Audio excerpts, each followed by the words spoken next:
Hello friends, welcome back to another video of electrochemistry. और आज हम पढ़ेंगे फैराडे सेकंड लॉ। ठीक है। पिछले वीडियो मैंने आपको पढ़ाया था फैराडे फर्स्ट लॉ। तो आइए स्टार्ट करते हैं।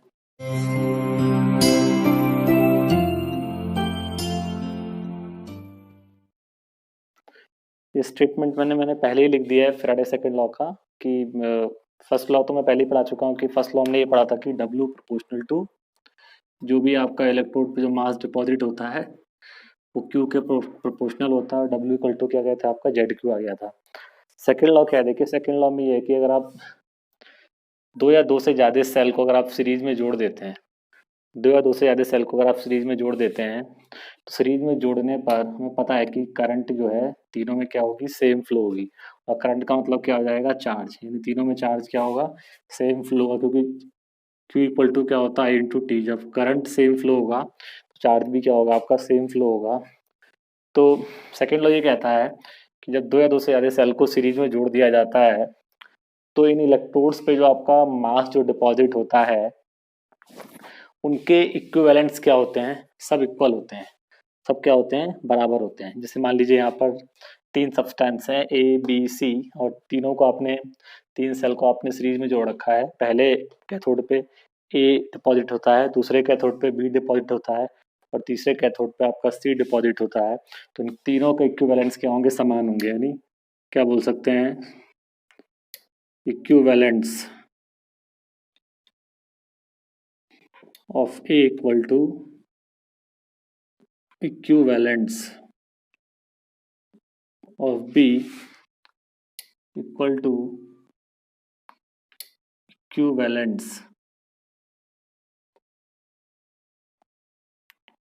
equivalents of C। यानी इनका इक्विवेलेंट क्या होता है, सबका तीनों का इक्विवेलेंट क्या होता है आपका, समान होता है। आप, मैंने इसका स्टेटमेंट भी लिख रखा है, देखिए the same if same amount of charge is passed through, if same amount of charge is passed through two or more cells connected in series, then equivalents of substances deposit on electrodes will be same। जो भी आपके electrode पे substance आपके deposit हो रहे हैं उनके equivalent क्या होंगे, आपके सेम होंगे।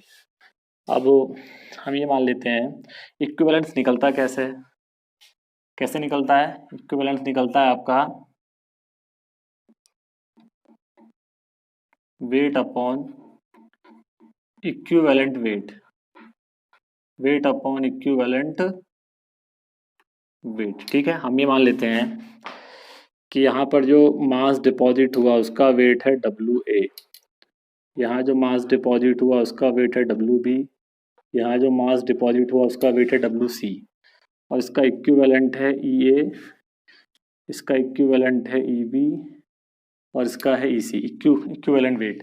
तो ए का इक्विवेलेंट वेट क्या आएगा, वेट अपॉन इक्विवेलेंट वेट। तो वेट कितना है, WA अपॉन में इक्विवेलेंट क्या जाएगा आपका EA, यहाँ पे क्या आएगा आपका WB अपॉन क्या आएगा EB और यहाँ पे आएगा आपका WC अपॉन EC। यानी जितने भी आप सेल जोड़ देंगे सीरीज में और सब में सेम अमाउंट ऑफ चार्ज अगर पास कराएंगे तो उन सबके इक्विवेलेंट्स क्या होंगे, बराबर होंगे। और इक्विवेलेंट कैसे निकलता है, weight upon equivalent weight. Weight को अगर आप इक्विवेलेंट वेट से डिवाइड कर देंगे तो क्या निकल जाएगा आपका, इक्विवेलेंस निकल जाएगा। तो यही आपका फैराडे सेकंड लॉ है।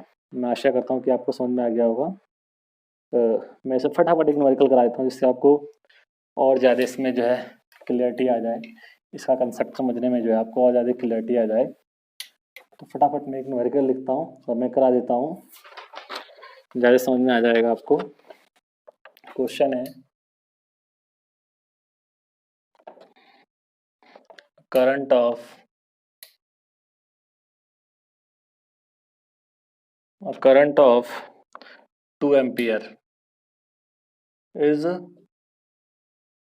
passed, a current of 2 ampere is passed through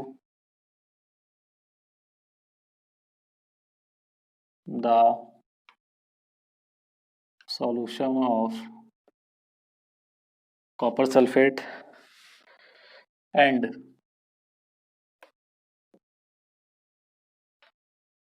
AgNO3 connected in series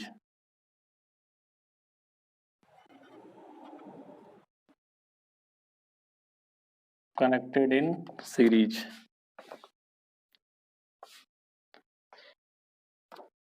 Full stop.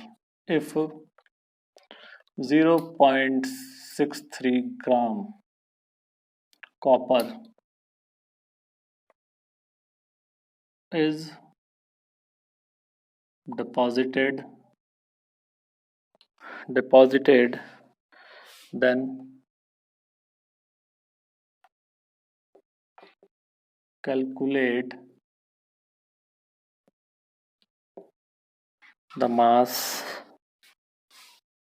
of AZ deposited on electrode.